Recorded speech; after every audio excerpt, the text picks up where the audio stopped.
All right. So, question for today is: in this day and age, do you feel like martial artists focus too heavily on the physical aspect of it rather than the spiritual aspect? I would say, um, I would say that there is a lot of focus on the physical, and I do kind of understand why. It's because of the money. People are very much attracted to physical expressions of things. You look at sports, for example. Even myself, I do get entertained by watching like football highlights, and it's a very physical sport. Some would say even violent, and I like watching basketball in the playoff time and seeing the competitiveness. If you look at the Olympics, I mean, it's all physical. I mean, 100-meter dash, I like watching that. I like watching the gymnastics. Sometimes I like to watch the swimming. Sometimes I like to watch the figure skating. Um, Dancing is a physical expression. So we are very much attracted to the physical. Now, the spiritual is like the meditation, the therapy, the psychology, psychotherapy. Um, it's like reading a lot of the books, the wisdom, the meaning. If you watch a movie, like the meaning behind the movie, like spiritual would be like, say you watch Matrix, and rather than being, in awe over just the CGI and the dodging the bullets and the fight scenes, like you're actually also interested in the actual storyline and what it means, like in the bigger picture, and how the teachings relate to something that you might learn from the Bible, or something that you might learn from Eastern philosophy, and like the meaning behind each movie. What did you learn? The life lessons, wisdom, the teachings of Buddha, the teachings of Lao Tzu, the teachings of Osho, the philosophical teachings of Bruce Lee, J. Krishnamurti, Alan Watts, Socrates, Confucius, Sun Tzu, and the Art of War. So that's the spiritual. Now, that's really important in the martial arts. And the way that I teach, I call it the balance of the body, mind, and spirit. So body would be the physical. The mind, I would associate with the combativeness, the intellectual side of the science behind combat, and understanding that and learning how to apply to that with the physical. And then spiritual, I would relate to the meditation, the philosophy, the way of life. Now, each component is important, and I feel that any lack of either is makes it not holistic. Now, running a business for 10 years and trying to get people to join the school, what I do notice is that most people will usually come to me for the fitness training, the physical, or the combative training, the mental, or a combination of both. Now, I do offer meditation class every Saturday in the morning, and then I also offer meditation for private lessons.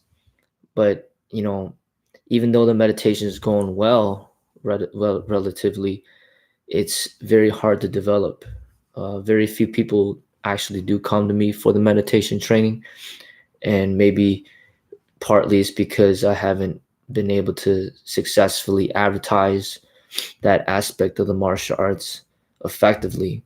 But I just think that the culture and the people are very much, the physical very much appeals to them. And another part is, I feel that people feel like, oh, I could read a book, or I could download a meditation app, or I could do a search on Google, and do the meditation at home on my own. I don't need to seek out for a teacher or a guru or a master or a Sifu to help me meditate. So it's really difficult to make money, to make profit, to make a living off of teaching meditation and of teaching Eastern philosophy and the spiritual aspects of the martial arts. So it's kind of like, and you're put in a situation where you have to do what people want. Otherwise, you could you risk going out of business. You know, you could try to open up a meditation school and focus mainly on the meditation within the training, but then if there's not enough students to support that, then eventually you go out of business, and then you won't be able to help anybody at that point, or you'll be it'll be hard to help people because you won't be able to reach out to them as effectively. So even though the spiritual and the meditation is very important, I do understand why the culture is so focused on the physical. For one, it's for the money. For two, it's exciting, it's entertaining. Say, even if you compare it to a dating situation, you say a man who's trying to date a woman, it's hard to not be attracted to the physical. It's hard to not put that as something that's very important. So that's the same thing with the martial arts, where a lot of people are so focused on the physical, how fit the martial artist is, and how well they could fight, and how strong they are, how fast they are, and how beautiful the forms look, and how well they could spar, and so much focus on the physical, and people make a living from that, as far as showing off their bodies and showing how fit they are, and showing all these exercises that they're capable of doing, and showing all their excellent skill sets. And when people are praising you over it, and people value you over it, and they give you money over it, it's hard to not get confined in that, and to lose yourself, or to to it comes at a situation where the spiritual and the meditation just ends up being forgotten. So as for my own development, I recognize the importance of it, and I always put effort to try to enhance that aspect within my own practice and within my teachings as well. But most of the spiritual teachings and the meditation, um, and the wisdom, and the philosophy, usually I'll be sharing it, maybe on YouTube, but that's only when people have that interest, and even for the YouTube is difficult, because when people aren't watching the videos, or they're not really showing appreciation for it, or it's even creating controversy and making people angry and creating arguments, and people that don't like me because of some things that I have to say, then it also jeopardizes the business. So then you tend to want to try to keep those teachings for yourself, and you don't want to create any misunderstandings. So a lot of times, you might not even want to share that publicly, especially on a public format where anybody can listen in. So even on YouTube is difficult, and even if you look at the videos that have been successful on my channel, most of them are videos where it's something physical. It's like none of my videos where I even speak go viral or have a lot of views. So if it's not being appreciated on the internet, on YouTube, if it's not being appreciated from face-to-face interaction where people actually come to you for that type of guidance, then it's like this is something that you just have to keep for yourself. And and just develop from within yourself, and know that that's important for the martial arts, important for your own personal growth, but not so much for the growth of the business. And that's why I see that most schools out there and most people out there that practice martial arts, they might not even be aware of the spiritual or the meditation, or even think that it's even important or even relevant in the martial arts. And that's why there's so much focus on the physical.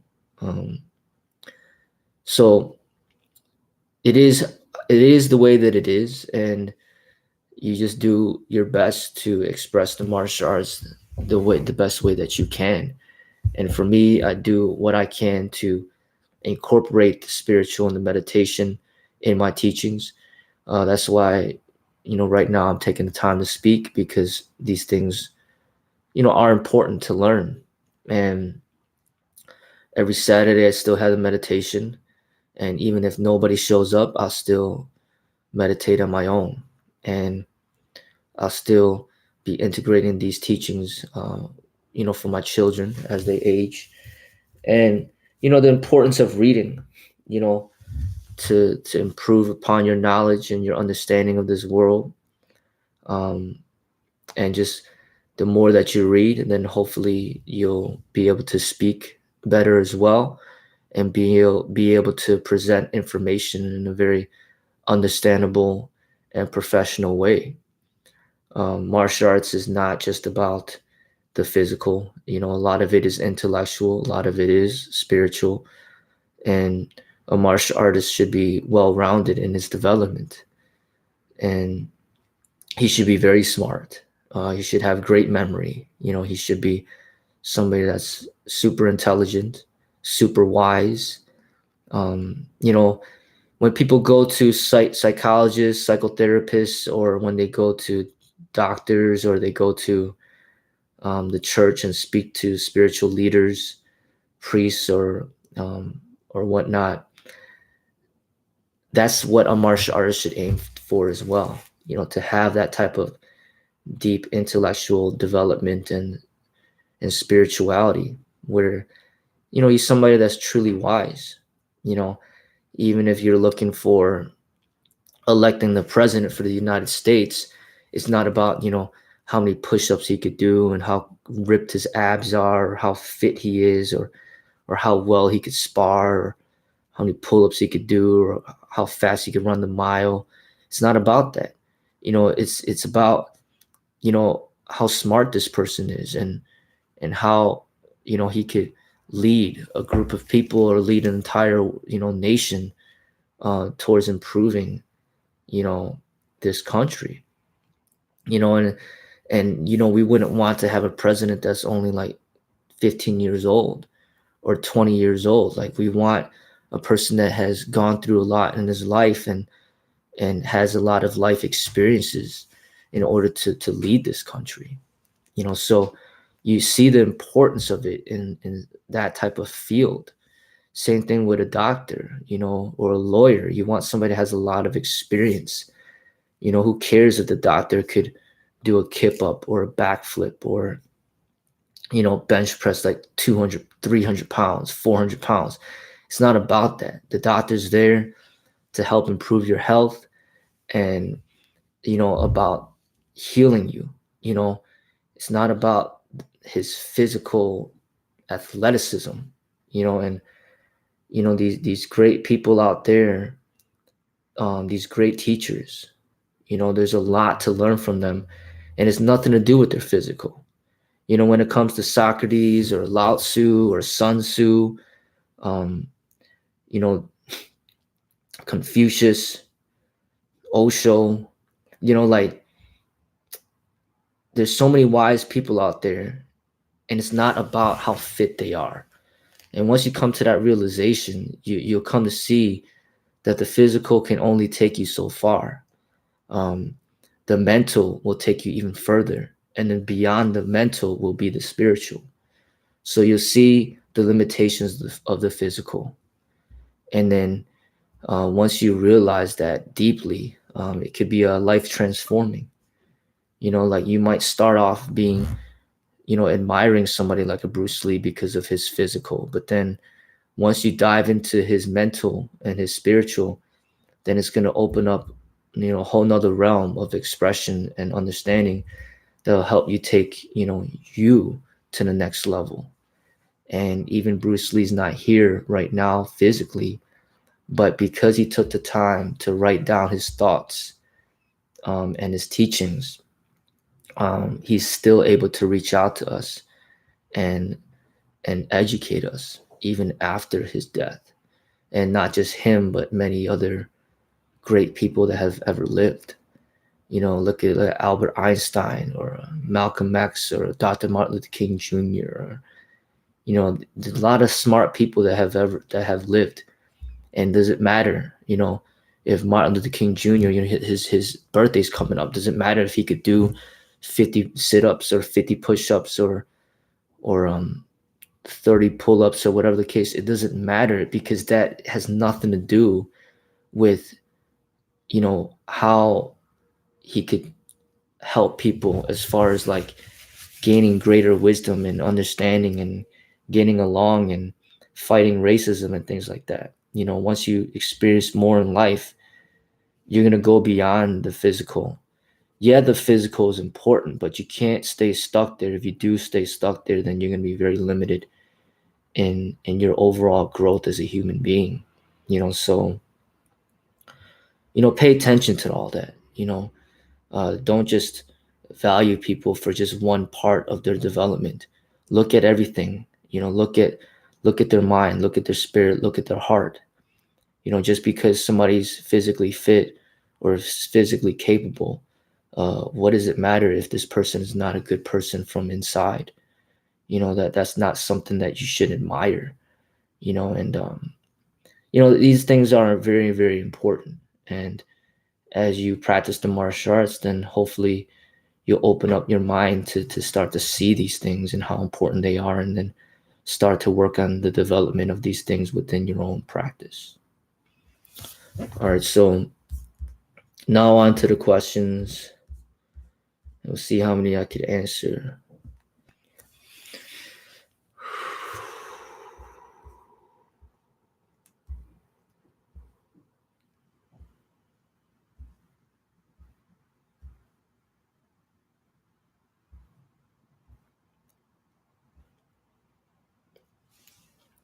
Can I get a shout out, Paulo Purse? There's your shout out. Thank you.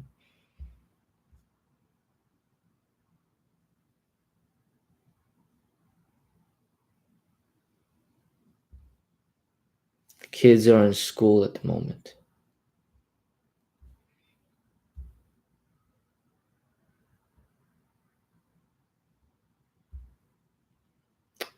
Hi, brother. How are you doing? I'm doing great. Thank you for asking.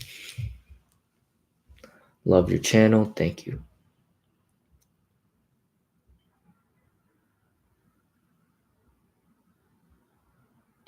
Who's your favorite kid? I can't play favorites when it comes to your kids. I think let me see, 18-minute mark. Especially when it's your own kids, they're all all five of the children are mine. And I just discussed this with my client, where he said that he grew up in a family where he pit the people against each other, and it made them not be as close with one another. And that's not a good thing. And it all boils down to how you raise your children and get them, how their perspective on life, and I think it also relates to my philosophy in life in general, as far as not necessarily being too much of a competitive person, but more on working on my own self-development rather than comparing myself to the people around me. I'd rather like to compare, myself to where I am or where I used to be, and just try to improve upon myself, And when it comes to my children, the fact is, there's always going to be the child that's the oldest, and there's always going to be the child that's the youngest, and there's always going to be the children that are in between, if you have more than two children. So the way that I teach is, hey, the oldest is the one that's in charge. It's like the chain of command, and then it just goes by age. So the oldest is 14, he's in charge. Next is 13, and then the 12-year-old, and 11-year-old, and then the 7-year-old. And they all have a role to play, and they're all looking out for each other. And like the love should be ideally, equalized amongst all of them, and they should all be equally loved. But at the same time, certain behaviors are important, so if I have certain rules and a certain kid chooses to break those rules, then they're not going to be favored, because they're going against the establishment of the rules. And that's just a teaching of how the world works. I mean, regardless of how I feel about them, if I play favorites or I don't, you go into this world and you don't want to follow rules, then you're going to be punished for it. So you go out there and you want to start robbing, stealing, killing. Eventually the law will punish you and they'll throw you in jail. So they're not going to favor you for doing those things. So this is an important life lesson. And within the family structure, as long as all the kids follow the rules, then they all should be getting treated relatively equally, and they should all be loved. But at the same time, because of the age structure and the chain of command, um, the oldest, the eldest, they have certain responsibilities, and they have certain um, privileges for being their age. Just like, you know, in the world, when you turn 16, you could drive, but you can't drive when you're 13 or you're 12 or you're 10. They give you that privilege when you turn 16. So it's like, I love them all equally, but following the rules of what I established is very important. And just the respect that they have for me, it goes hand in hand. If they want me to treat them with equal respect and equal, not favoritism, and just basically treating them all well, then they need to respect me as a father.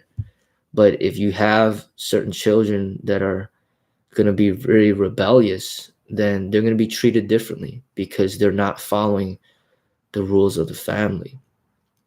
So at this moment, I mean, all the kids are great, and um, I love them all, and I don't have any favorites, but I do pretty much look to Brandon, my oldest, differently because he is the oldest. And then the children thereafter, it goes along that same type of mentality, where um, it's all about the family. It's all about moving and, improving and progressing as a unit, as one. And it's the same thing as like an operation of a team. It's not a single thing. It's not like you're just playing billiards, or you're just golfing. It's just all about you. If you join a football team or a basketball team, it's about the team. It's not just about a single individual. So you have to see that everybody has their roles, and the problems can arise when one person is trying to fulfill a role of which they're not meant for, or they're not ready for, or fulfill a role of which it's not the right role for them. So meaning, if you have a middle child who's trying to act like they're the eldest child, then it's not going to work right, because they're not fulfilling the role of what they're intended to fulfill. So it's the same thing as far as operating a team. In the basketball court, you might have a point guard, shooting guard, power forward, small forward, and a center. Everybody needs to play their role, and if there's a single person who's trying to force their ways over the interest of the entire team, then that's when there's going to be problems. And as the father, it's up to me to make sure that everybody's fulfilling their role. And if they're fulfilling their role, then they will be all treated uh, equally, with much respect and love. But it's for the people that choose to rebel, or the children that choose to rebel, and they don't want to follow certain rules, or they want to go against the group or the family, that there's going to be some problems. But as of right now, everything is going really well, and I'm very thankful for the growth of the children, and how far they've come.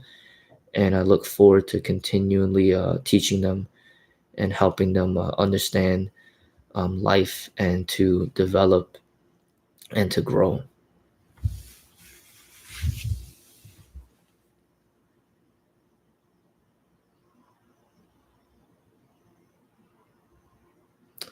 All right, this person wrote something nice. Dude, nothing is wrong with you. You're the best no matter what. Just be yourself because you're perfect. Words of inspiration. Somebody said, nice house. Thank you.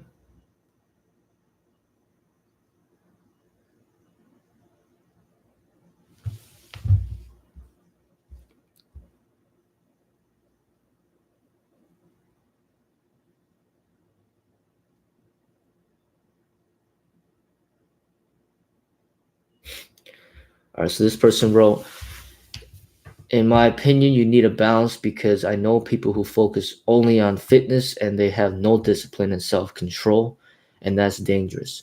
But too much spiritual will also get a false ego. So, I mean, I generally like what the person said, but I think that the person, people that get too spiritual, um,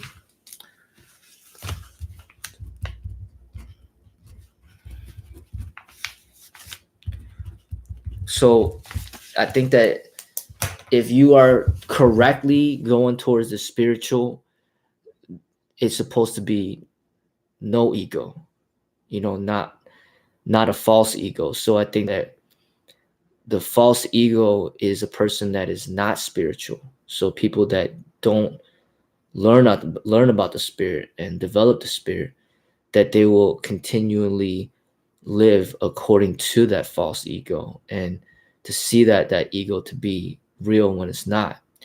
But a person that's more spiritual and more meditative, the ego will start to dissolve, and eventually to the point where they're egoless, or they have this understanding that the ego is not them. And can there be such a thing as too spiritual? um I don't believe so. But I do see that people that don't put effort into the physical, their body will start to deteriorate, and then that becomes its own punishment. So somebody can be very, very spiritual, very, very meditative, but if they don't take care of their bodies, if they don't exercise, they don't eat right, they don't respect their bodies as a temple, then eventually they're gonna end up like catching diseases easier, maybe get cancers easier, get infections, and their just bodies just won't be as strong, and they're gonna be weaker, and they're not gonna be able to live as long. They might not be able to speak, you know, um, as long as they could, and or basically they won't be able to teach as long as they can. So when they don't take care of their physical, their effectiveness as teachers will diminish, because without physical health, um, they're not going to be able to live long and healthy lives in which to teach, in which to help. So that becomes the issue. Um, and it becomes its own punishment. So that's why a spiritual person needs to put effort into the physical as well, because it's going to enhance his expression of his meditation and his spirituality. Just being able to be a part of this world and people's lives uh, to for a longer period of time. And like Bruce Lee, for example, dying at 32, you know his expression, his creativity, his ability to teach according to what's relevant or to what's happening at the moment, it was cut off at the age of 32. So then you're left with his old teachings of what he wrote down and what he taught while he was alive. But if he would have lived longer, if he would have lived double the time to the age of 64 or the age of 99, then you're essentially like tripling his presence in this world, in which to prolong his teachings to make a vaster source of knowledge and wisdom and potential educational opportunities because of his longer life. So imagine if Bruce Lee would have died at the age of 13, then clearly we would not even know of Bruce Lee, and a lot of us would have been severely we would have missed out a lot. So imagine if Dr. Martin Luther King Jr. would have died at the age of 15, then we wouldn't have even known of a Dr. Martin Luther King Jr. We wouldn't have any birthday to celebrate that's coming up. So when you take care of your health, it increases the chances of you having a prolonged life, and then you could fulfill your potential as a human being, and fulfill your destiny of what you're here for. So that's why our health needs to be very much respected, and we need to take care of our health, and that it's not just about the spiritual. So if you like to read a lot of books, if you love to meditate, but then you do all these things as far as educating yourself and to enhance yourself, but then you don't want to eat food, you don't want to drink water, you don't want to go to sleep, you don't want to exercise, you don't want to do anything to help your physical, then eventually your body is going to expire. And then everything that you worked so hard to develop within yourself, it almost goes to waste, because you didn't respect your body. And part of the spirituality is to respect your body as a temple and to take care of your body. That's why in the martial arts, that's why it's so important to, the reason why we practice, it should be to protect our health, not to endanger our health. So yes, we train in combat. Yes, we train how to kick and punch. Yes, we train how to use weapons.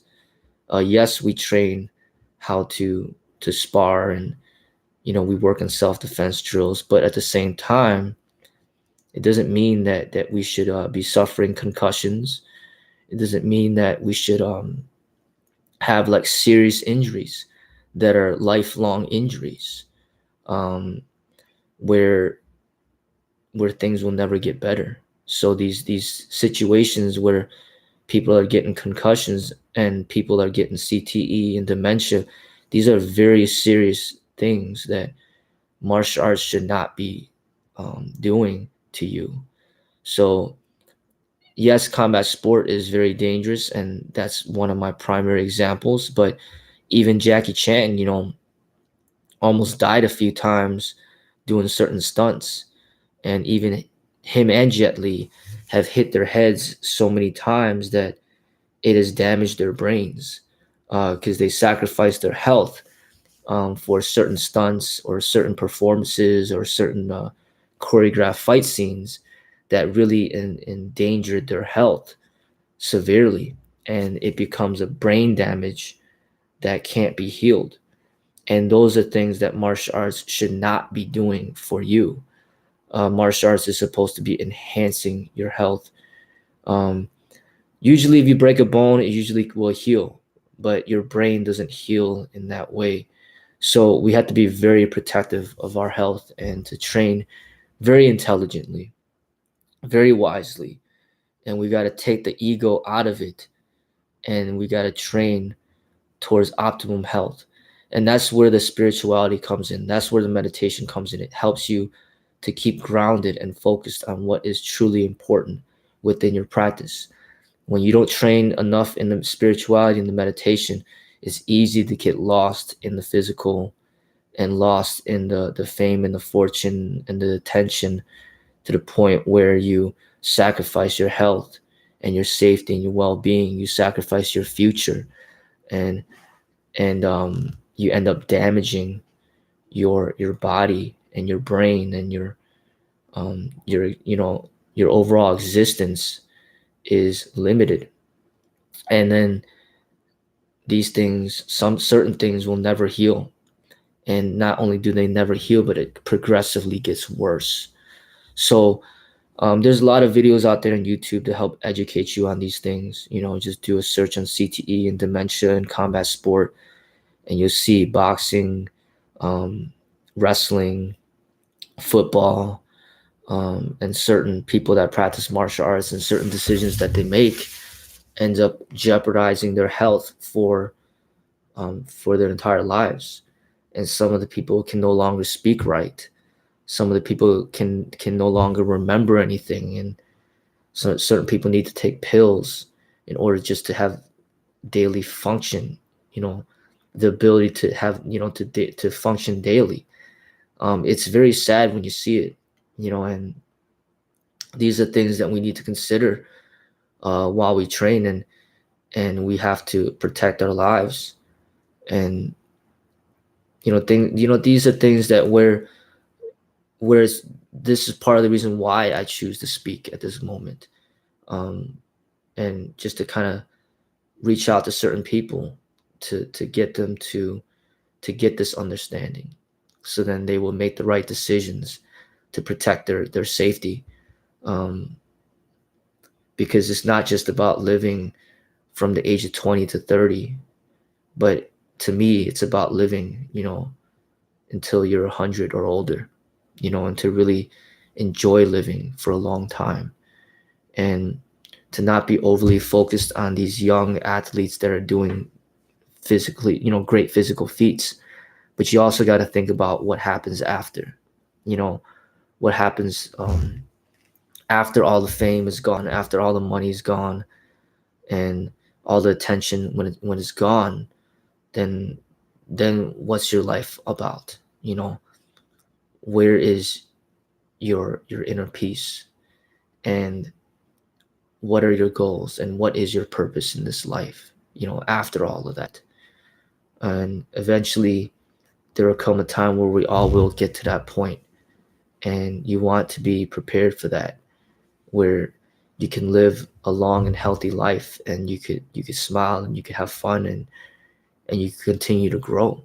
And at that point, you put a lot of effort in your mental and intellectual development and your spiritual, and you could still influence many great people out there, or many people out there, in the things that you do.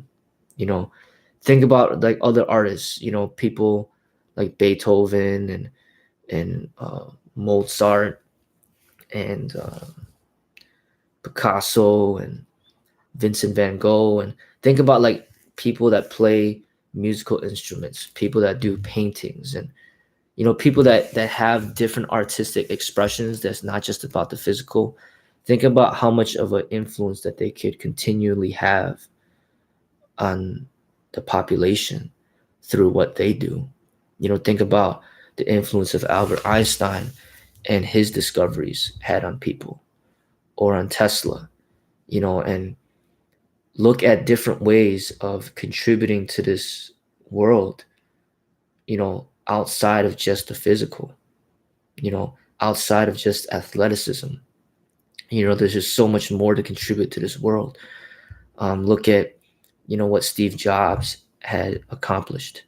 Now Tim Cook, Look at Bill Gates.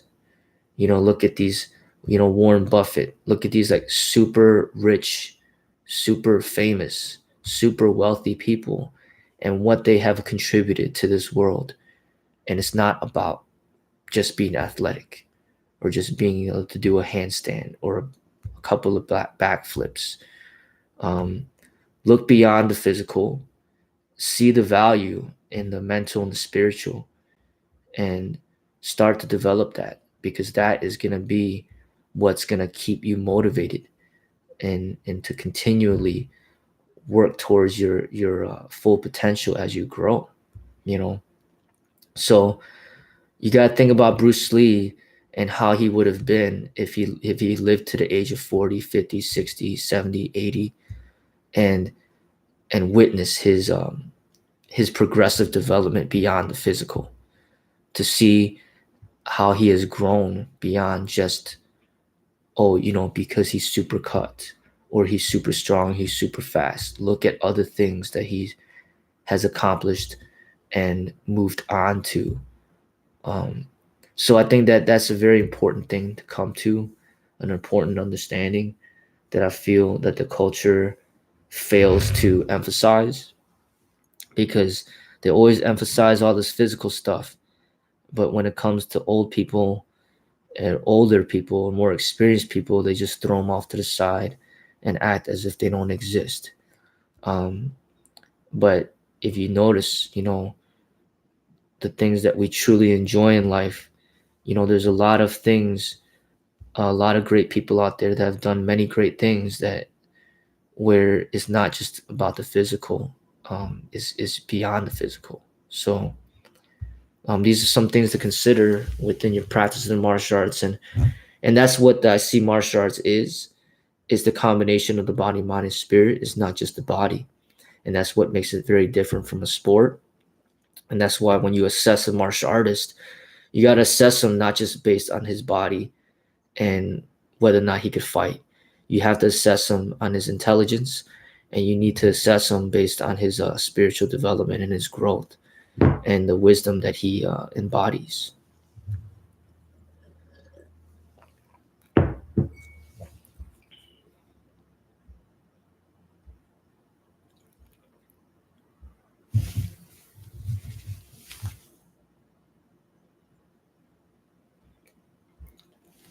This person said, "Can you do more live streams with the kids, um, like answering the questions?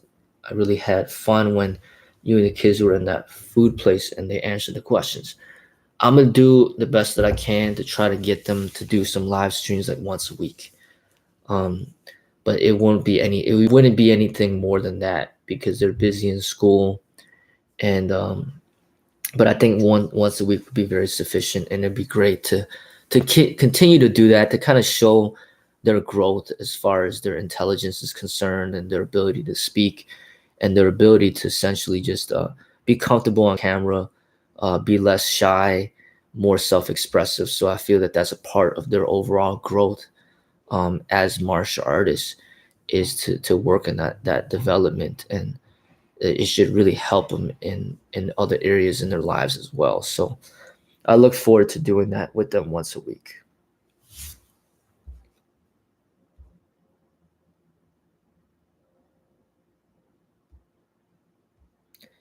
Do I speak Spanish? No, I don't. I took a few Spanish classes in school, but it was actually my worst subject. So I am not good at Spanish. But at the same time, um, I feel guilty learning it, because I feel like I need to learn my own language first, which is Cantonese. If I'm not even that well good at speaking Cantonese, like, why would I learn another language of which is not where I came from? So I need to learn my own first, and then go from there. So I feel that I do need to put more energy in learning, and getting better at speaking Chinese.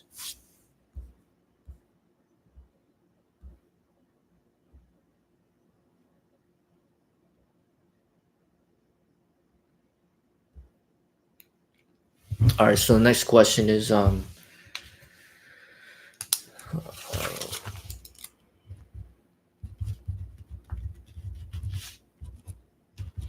All right, so next question is, can you live from the YouTube money? Um, yes, you definitely can if you could build up enough of a following. And it's also about how, what type of lifestyle you live and how much money that you spend on a monthly basis. Like if you could live a very simple life, then you could definitely live off of the income on YouTube, and you wouldn't really need to make that much money to do it. So living a simple life, I feel, is very important as far as like controlling the way that you spend money, potentially investing money, or just spending money very wisely and not overindulging in certain things or certain luxuries or pleasures. Um, so if you eat modestly and you home cook a lot and you have a comfortable place to stay that doesn't cost that much money, then the money that you make on YouTube can definitely support all of that. You know, it's about first getting started and finding a niche of which is your passion or what you truly care about, and then putting your energy into that. So mine is kung fu, and that's my passion, my niche. Others, it's cars, and then that's their passion, their niche. Others, it could be giving advice, dating advice. Others, it could be cooking. So you have to find your niche, and then you gotta get started on it and get the channel started. Start putting out videos out there and make the videos as quality as you possibly can.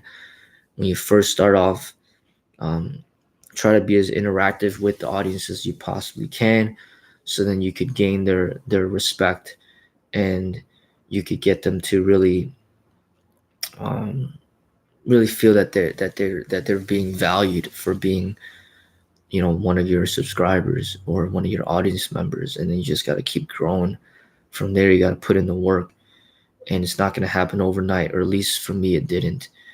It might take many years. It might take over, for me it took over 9 years. It might take over 10 years, but eventually you could get there. And I'm living proof of that. But at the same time, I don't take it for granted. I know that this could end at any time. The laws change all the time, and they recently made that change as far as you know you know not being able to monetize videos with children inside in the videos or whatnot, or videos that are targeted towards children. They made it so then you can't monetize it. um and that change in itself just changed a lot of things on YouTube as far as money is concerned. And a lot of people lost a lot of money, including myself, because of that change. And who knows what other changes are to come. Other markets might open up, and there might be competition coming from different video streaming services. And advertisers might decide to go with other companies, or they might decide to pay less. YouTube might change their philosophy and how they do their business, and just decide to just stop paying people altogether. Things could change at any time, and you need to be prepared for these changes. And it's just like opening up your own business is not guaranteed to succeed for 50 years or 100 years. Um, Once you open up the business and you last for 3 years, then you just got to keep working hard to try to keep it going and to keep surviving. Um, and the YouTube is like, hey, you might be making some money one year, and you hope that you can make money the next year, but there's no guarantees. And so there's always important to have like a backup plan, and to always have some revenue stream that's coming in outside of YouTube. But as you focus on it, know that it can happen, that there that the potential is there. And and just to stay motivated and don't get discouraged. And you got to be patient. You can't expect for these things to happen overnight. You just got to be patient and just keep working hard and just keep doing it.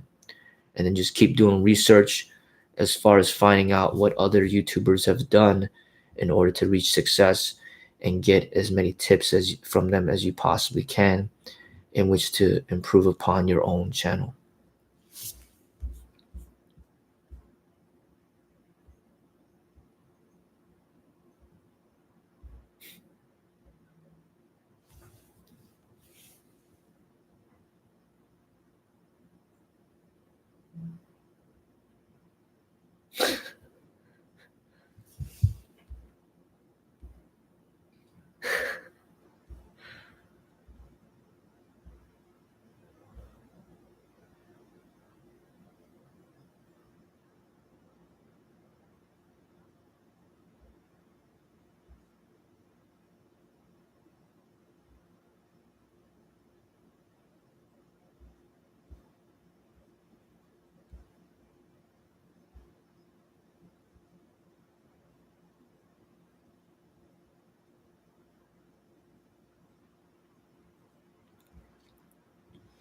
All right, so I've answered this question many times, but this person asked it again.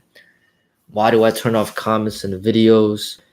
It's to protect the mental health and emotional health of the children involved in the videos. I don't want them to go through reading comments and then reading something that really discourages them or depresses them or makes them feel bad about themselves. And it's just very difficult, to put yourself out there in the public and then be in the watchful eyes of everybody. And it's very demanding on the emotions, and at that young age it's going to be a lot more difficult to deal with. Even at my age, it's hard to deal with. So imagine how hard it is for a child, because you can't control what everybody says. There could be 20 people saying great things, but then one or two are saying some really nasty things, and those things could get stuck in your mind for a long time, and it could essentially ruin your day. If not just the day, it could ruin the whole week, the whole month. Your mind has to be strong enough to be able to deal with these things. And it's unfortunate, but some people say some really nasty things out there, and I don't have the time to be filtering through comments. I have more important things that I need to do, and I need to spend time with my family. I can't just be like on the internet all the time checking comments and making sure that everybody's remaining respectful. So that's why I turn the comments off. It's to protect the people out there that are in my videos that shouldn't be having to go through any type of mental abuse or online bullying and things like that. They're not the ones getting paid. They're volunteering to be a part of these videos and to have fun and everything like that, but they don't deserve to be criticized and made fun of, or disrespected and things like that. So when it's just a video with just me, I just recently decided to usually turn the comments on to allow people to express themselves if they so choose. But I still haven't to this day really even read the comments, because once again, I don't like like reading negativity. And at the same time, even if it's positive, um, it's I just need to spend more time, with my family and doing and training, and improving my business and improving the school and developing myself. And getting into the live stream, for example, is my way of communicating with the audience and giving them some answers to their questions. And it's just a lot more efficient to be able to just answer a question live on video rather than having to type the answer repetitively over and over and over again. And it's just also like a business format where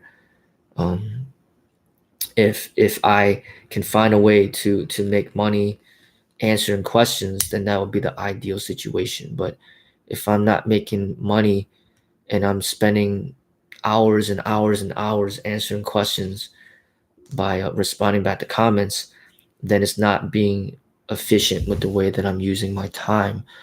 I have to learn how to make money with my time, and there's got to be an efficient way to do that. So I hope that the live stream serves that purpose and allows people to get some answers. As far as people that want to comment, just look for those few videos where I do leave the comments on when it's just me, and you could go ahead and comment away and express yourself at that moment.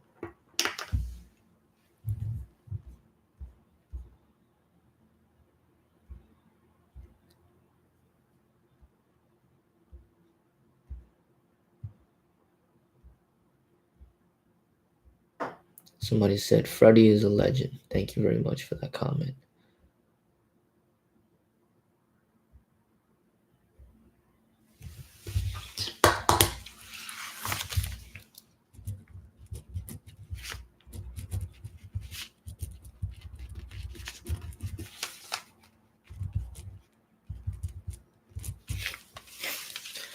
All right, so I guess this will be the final question that I answered today.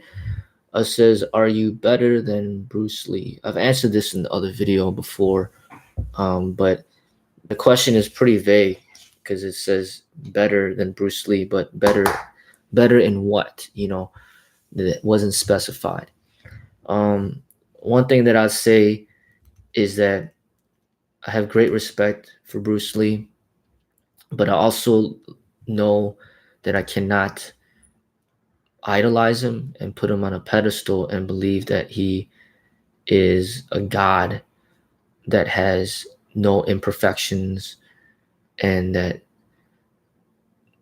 somebody that is not human, somebody that doesn't make mistakes, and somebody who is that's somebody you cannot surpass.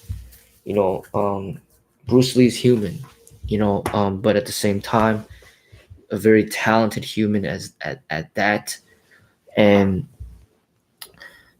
not just with Bruce Lee, but just any type of great figure out there that of whom you highly respect, who you highly admire. I think the wise thing to do, the intelligent thing to do, is to realize that they too are human, and they too have certain things that they need to develop within themselves, that maybe even yourself has surpassed them in. And when you recognize that, then you could recognize that you yourself have great potential and great talent within what you do, and do not allow this person who has set this high standard to limit you in potentially surpassing that individual within your own personal development. So another example would be like Michael Jordan. Say Bruce Lee is like a Michael Jordan. So Michael Jordan, unlike Bruce Lee, did not pass away at the age of 32. Michael Jordan is still living, but his body is not capable of playing basketball at the level of which he used to be able to play. At the time, he was seen as the greatest ever, and even to this day, he's seen as, in many people's eyes, as the greatest ever. But there has been some debate recently to say that potentially LeBron James may be able to surpass his greatness in certain areas. And LeBron has even achieved certain records that have surpassed Michael Jordan already. LeBron is his own player. He has his own playing style, and his body frame is different. He's bigger, he's stronger, and he looks different. His name's different. He's from a different city. He plays for different teams. He's just a different basketball player. Now, he's not. He respects Mike, but he doesn't allow Mike to prevent him from achieving his potential. So if he keeps playing, he ends up surpassing Mike in certain statistics. So be it. He can't allow Mike. He cannot allow his respect for Mike to um, discourage him from surpassing Mike on certain things. So it's the same thing with Bruce Lee. Like he was a great martial artist, a great human being, but it doesn't mean that you know that he's the best in everything. There's certain things that he couldn't do. You know, it's said in many books that he couldn't swim. So already, if you could swim, then you already surpassed Bruce in that. It's well known that Bruce didn't finish college, his bachelor's degree. So if you're able to obtain your bachelor's degree, you've already surpassed Bruce in that. Um, there's not been any record to show, like, say, his max bench press or his maximum amount of pull-ups, um, or maximum amount of push-ups, or how much weight that he could actually lift. And I think there's a reason that he didn't advertise that information, because he didn't want to humanize himself. He didn't want to make people see where his limitations were, because that is something that's easily measurable. Watching somebody do pull-ups, watching somebody bench press, those are measurable attributes. So if you're really strong in pull-ups and bench press, in sit-ups, certain exercises, then you can see that, hey, I can do this even better than what Bruce Lee was able to do. And when you humanize him and you see that, then you see, hey, you know what? I think I could pass him. And if I could pass him in one thing, that means that it's possible for me to surpass him in other things as well. And eventually, you could come to the point where you surpass him in almost everything. And it's not because you're being disrespectful. It's because you are motivated to achieve something beyond what he was able to achieve. And it's not a disrespect to him. It's a respect towards yourself and your own individual potential. So another example could be, Bruce Lee made 5 movies. Well, you might not have been in any movies, but somebody like Jackie Chan has been in hundreds of movies. So he clearly has surpassed Bruce Lee in that realm. Um, Another example would be Bruce Lee didn't perform his own stunts. He wasn't able to do backflips and things like that. But Jackie Chan, on the other hand, does his own stunts, and he's been doing it for years and years and years. So he's already passed Bruce Lee in those areas. Bruce Lee died at the age of 32. If you live until the age of 33 or 35 or 40, then you've already passed Bruce Lee as far as years on this earth, years living. Um, Bruce Lee had about 2,000 books in his library. Now, I don't know if he read all those books, but say he did read all those books. Then, if you read 2001 books, then you've surpassed Bruce Lee in the amount of books that you've read. So even his height, Bruce Lee was 5'7.5". If you're 5'8" or 5'9" or taller, then you've already surpassed Bruce Lee in his height. So if you break every single thing down and you see, hey, this person is great and he was great at what he did, but it doesn't mean that I am not capable of reaching that greatness myself. When you could actually believe that, and you can make it happen, you can live and express yourself beyond what Bruce Lee was able to do. And it's not because you're disrespecting him and his legacy, but it's just the fact of just having that realization to not allow anybody, not Bruce Lee, not Michael Jordan, not anybody out there, to limit you in your full potential. And I feel that there's a lot of things that I need to improve upon, that I'm not better than Bruce Lee. Um, but there are things that I do recognize that I feel that I've surpassed him in many ways. But that's not trying to claim that I'm better than him. It's just having this understanding that I'm human, he's human, and just as I'm, there's people that can surpass me in certain things. There's people that are capable of surpassing Bruce in certain things, and even myself to be one of the certain things that I could surpass him in. Um, but as far as him being here before me and being an inspiration and being a legend, that cannot be surpassed. So meaning all the hard work that he put in, to work so hard to gain the respect that he gained, and to be the pioneer. There can never be another pioneer. Once you're the pioneer, it's that. You know, somebody might surpass him in certain things, but they can never be a pioneer because he was the number one. And not only was he the number one, but he's the one who, like, who became a legend by dying at his peak. And that can never be surpassed, because once you hit that status, um, people will literally have to die, sacrifice their lives, to be able to get to that status. And that's not something that just comes from, like, concentrated effort, but it's just it came, like, without him, without his effort in doing it. It just came on its own, almost as if it was meant to be. So like a Jesus dying, the way that he did, it's kind of like what happened to Bruce. It's not like he wanted to die, it just happened. And Jesus became a figure, Bruce became a figure. And that cannot be surpassed. Even Buddha didn't die like that.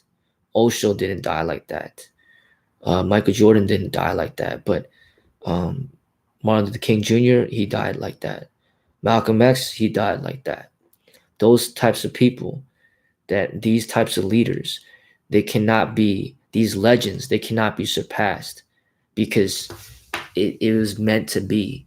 They were born, and they expressed themselves for who they were at that time, and their lives were taken away in that way for a reason, because they're not supposed to be surpassed. They're supposed to be the inspiration that lives on for many generations and potentially many centuries to come. Tupac Shakur is another one of them, and um, you always respect the legend, Bruce Lee. You always respect them, but at the same time, don't let that respect limit your potential to achieve what you're capable of achieving. And I think that's a very important understanding to have, um, for the people out there. And I hope to one day, it would be great to be able to get the respect that Bruce Lee has. You know, um, that would be an amazing thing. And it's hard to even imagine that happening, but at the same time, I feel that it's possible. And once you see that possibility, then you could keep working hard towards making that a reality. All right, so with that being said, I thank everybody out there for all your support.